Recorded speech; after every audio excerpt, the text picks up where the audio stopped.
The senator from Massachusetts. Thank you, Madam President. I want to thank the gentleman from Rhode Island who passionately spoke about his proposal, his bill, to deal with a very important problem that we're facing here in the United States. And I'm not the new person here anymore. I have somebody who came in yesterday. But I will say it's still new to me in that here we are in, 6.5 hours, the benefits expire, and here we are doing it. I mean, God forbid that we actually think ahead and spend a little bit of forethought in preparing and working together to try to come up with some type of solution before 6.5 hours before the benefits expire. I mean, once again, I know I'm not the newest guy anymore, but I'll tell you what, it's not the way to do business in the United States Senate. And if it is, it needs to change. So here we are. You talk, the gentleman just spoke about, we need to do this to keep the economy moving. No, we got to start focusing on jobs. That's what we have to do to start getting this economy moving. We have to start focusing on the things that are important, the deficit, the spending. We couldn't even pass yesterday, Madam President, the 1099 fix, the thing that small businesses and businesses in this country are clamoring for. We can't do one thing. One thing. And now, all of a sudden, we're going to do another extension, which I have complete and total sympathy and understanding, and I want to help. More than anybody here, I want to help. But to just keep throwing money that's not paid for at a problem with 6.5 hours left to put people on the spot instead of doing it the right way, working together, getting together in an office with the leadership and the people who care about these issues and coming up with a common solution, it makes no sense to me. The reason why we're having this high unemployment that you keep referring to, 9%, is because there's no certainty in business.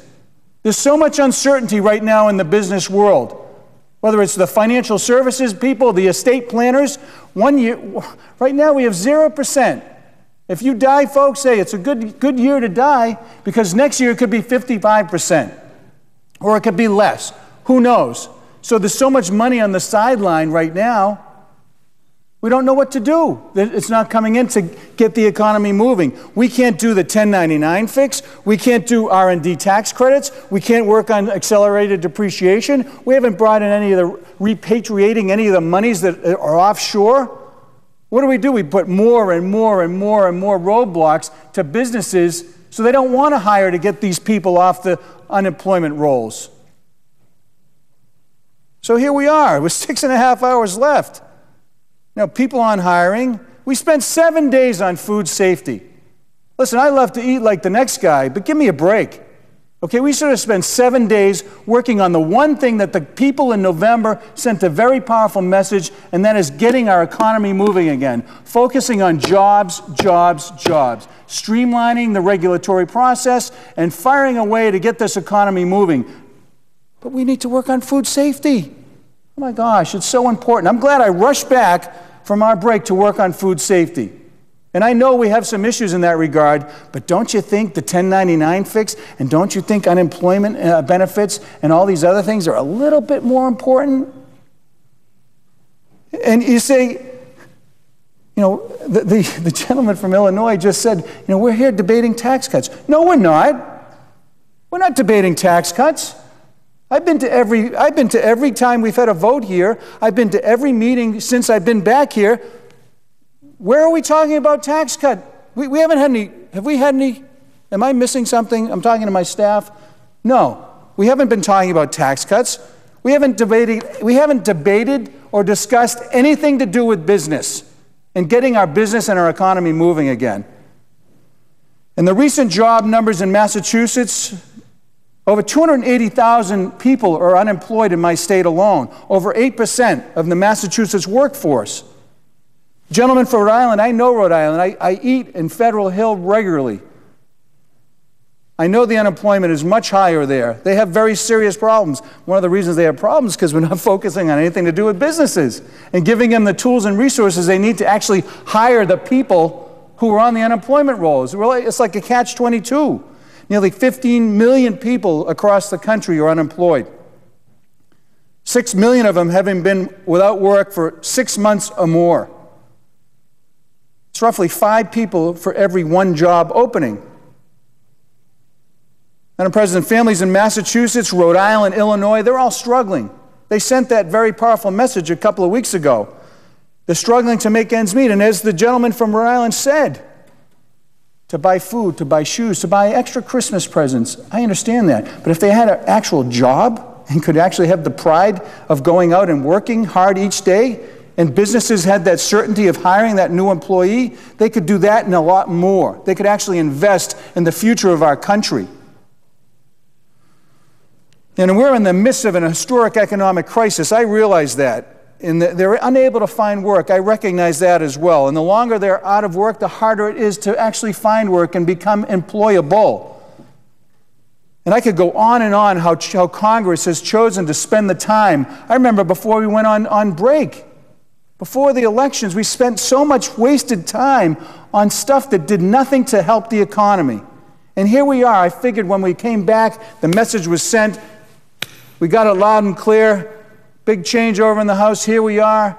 We're going to get right back to the economy. What do? We do food safety. You kidding me? People deserve better. The people who are unemployed deserve better. And the consequences to our failure to act, and those consequences are the 15 million unemployed workers in our country because they're unable to find that job. And here we are, 6 hours, 6.5 hours, and the benefits are going to expire, and I do not want to see that happen. Let me make it very clear for anyone who's listening or watching, or however the press wants to regurgitate my statements, I don't want this to happen. It doesn't need to happen. And as many of my colleagues know, if we fail to act today, 60,000 Bay Staters will see their unemployment checks evaporate at the end of the week. 800,000 workers will see their checks disappear. That number will increase to 2 million by the end of December. So here we are. We're faced with another important decision. You know, like every other decision we make here. Do we provide the important benefits by burdening future generations by adding on to that almost $14 trillion national debt? Or do we provide the important benefits by raising taxes on businesses who are already struggling? You know, you want to talk about, oh, the Bush tax cuts. Listen, it's tax policy that was proposed by a president, supported by Congress, and has been the tax policy for the last 10 years. And to put a tax increase for anybody in the middle of a 2-year recession is going to add to these unemployment numbers and is going to be an absolute job killer. Is there a better way? Of course, there's always a better way. Especially if we work together, we can always find a better way. As I've tried to work with the senator from Oregon and other senators to find solutions for common sense, solutions to our very serious problems, that's why I'm once again offering an offset extension of unemployment benefits. You know what the funny thing is? The proposal, this is what I find so ironic. I'm going to see where everyone wants to stand. You want to do something today? You know, any of the senators who are here and listening? We can provide that 1-year extension. In fact, I'm offering an offset that was supported by 21 Democrats yesterday when we tried to do the 1099 offset bill, which I supported. I was a co-sponsor in a bipartisan manner. I supported both. I supported the Republican one and the Democrat one, just hoping, God forbid, we could get one thing done. Just one. 21 Democrats supported that bill. Now here we are. My offer and my proposal is to offset the unemployment insurance with, I need to take a breath here, I'm sorry. The offset they supported yesterday would rescind unobligated discretionary funding. It's the same offset we did yesterday. So what's the difference? You know what the difference is? Is that people are hurting and they need the help in 6.5 hours. The 1099 fix, we can address that down the road, but others need it in 6.5 hours. So they supported it yesterday. I'm certainly hopeful that they'll support it again today. Is it me? Well, I'd ask my colleague to join on and be a co-sponsor. Is it because I'm a Republican that we're not going to pass this? Because it's my idea? I'm the new guy, almost new guy. I get that. But what about looking past party politics, as I've done since the day I got here, to try to find common sense solutions for people who are hurting? And trust me, there are a lot of people hurting. Why doesn't my colleague join with me and support this proposal that 21 other Democrats proposed and actually went down the well and voted on. Mine is a truly bipartisan proposal that we should be able to rally around, because I'm confident that we can work together as the people have demanded. Just only a couple of weeks ago, and as we enter the final weeks of this 111th Congress, several priorities lay ahead.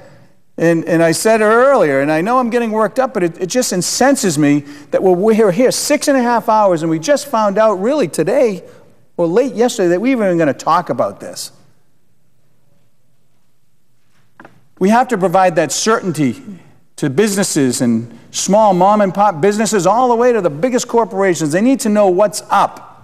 They need to know that they can actually rely on us to set policy so they can plan for the future, so they can get those 9+% people off of unemployment. Do you think we're just going to keep creating more and more government jobs? That's it? Just kind of keep printing the money and there's no consequence? There's plenty of consequence. The consequence is not our grandchildren now. We're at our great-great-grandchildren as to paying this obligation back. We still have to ensure that the federal government keeps running. So let me see, we've got the estate tax issue, we've got just dealing with like tax proposals or policy at all. We're trying to get the regulatory scheme in place so we can give businesses the incentive to maybe bring money back from the offshore accounts that they're holding so they don't invest in other businesses in other countries. We've got this issue, we've got a lot of other things on the table, and we've done nothing. We spent 7 days on food safety. And I love to eat. And I've seen many people around here, we all love to eat, and I want my food safe. Make no mistake about it. I don't want to belittle that effort. But we need to provide money so people can actually go out and buy the food that we're trying to make safe.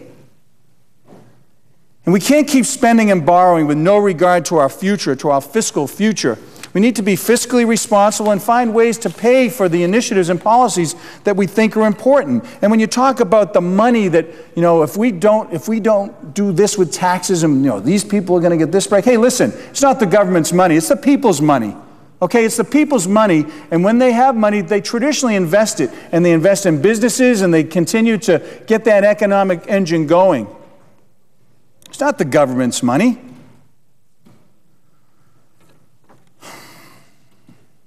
It's also very clear to me is that people want to work, and they want us to focus on that one issue. And I don't know why we're avoiding it. I really don't. We're avoiding. Did you know that we're avoiding that one issue that can get our country back on track? I mean, let's just say if we took all the recommendations from the debt commission that's been proposed, if we don't do the other things, it's going to be short-lived, if work at all. Creating jobs and supporting policies that improve economic growth have been my priority and will continue to be my focus in the Senate. There's nothing more important, and I would encourage the administration to immediately drop everything and focus on the economy. It's the one thing that's our ticket out of the economic mess that we're in right now. But instead, we're doing food safety. Food safety. I also think that we need to give people that lifeline in order to get them through the tough times. So make no mistake, I agree that they need help. But I look at it, are we going to do it from the bank account, or are we going to put it on the credit card? Bank account, credit card. How about you folks up there? Bank account, credit card. Okay? I know what I want to do. I'll use the bank account. Let's use money that's already in the system and put it to good use immediately by 12 o'clock tonight. Let's do it. We can settle this tonight. We can provide those extension benefits tonight. My bipartisan idea will allow that to happen. It will prevent millions of Americans from losing their benefits. Providing this one-year extension will allow us to focus on the many other important priorities that we have and we have to handle before the end of the year. Hey, you want to stay through the holidays and everything? Hey, I'm here. Whatever. You know, my kids are growing up. They do their own thing anyway. Do I want to stay here? Sure, we'll stay here. Madam President, we'll go out and celebrate Christmas here, whatever. But we have so many things we need to do, and we could do them right now. I'm glad food safety's done, because now we don't have to do it anymore. So what's next? Let me see. Just pick something. I guarantee you, I'll bet you, I know betting's illegal here, but I'll bet you we don't do anything that has to do with the economy. I'll bet you. So I would encourage my colleague to join with me and stop using the credit card and burdening additional generations of this tremendous debt that we can't afford.